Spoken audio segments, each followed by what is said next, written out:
Hi, everybody.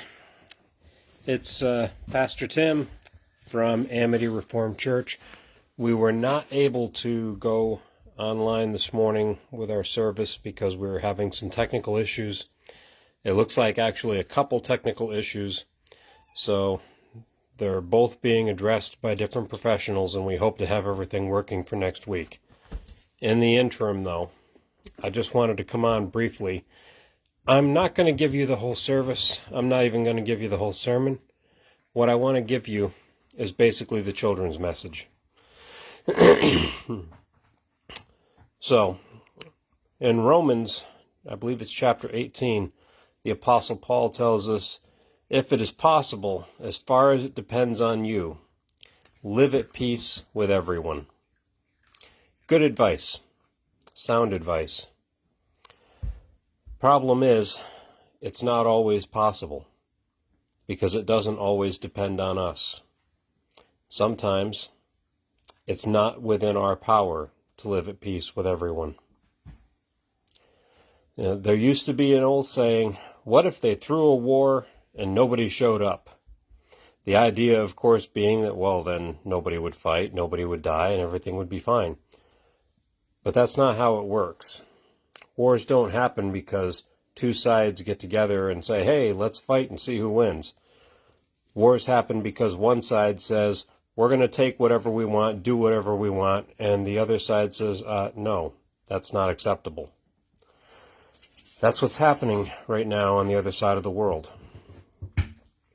So, in this case, what if they threw a war and nobody showed up? It's not going to work that way. But we can still pray for peace, even in the middle of the war. Now here's the thing.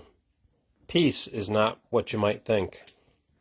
Peace is not the absence of conflict. The absence of conflict can be peace, but isn't always. There was, in fact, no conflict in the death camps in Nazi Germany. But there was no peace either. Nobody was fighting because nobody was able to fight. But that doesn't mean that there was no war and that nobody died. Now,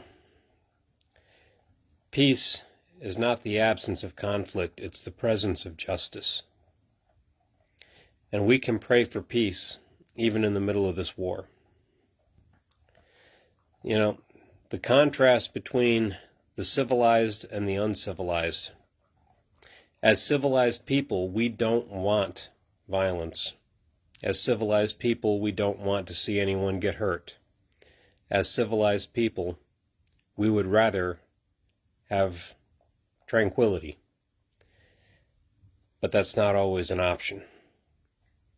When the uncivilized come to take whatever they want and destroy the civilized in the process, well, we're going to run out of civilized people if there's nobody willing to stand up and fight.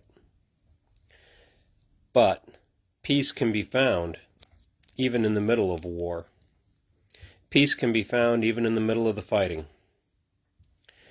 In World War I, a truce broke out on Christmas Eve, not because the politicians negotiated it, not because the generals ordered it, but simply because the guys in the trenches said, you know what, I'm not shooting anybody tonight. Both sides. And so peace can be found even in the middle of war. And we need to pray that both the Russians and the Ukrainians, who are at the hot end of this mess, who are meeting each other, that even in the middle of this war they can find peace, that they can find common ground, that they can find ways to resolve this thing without any more killing than is necessary.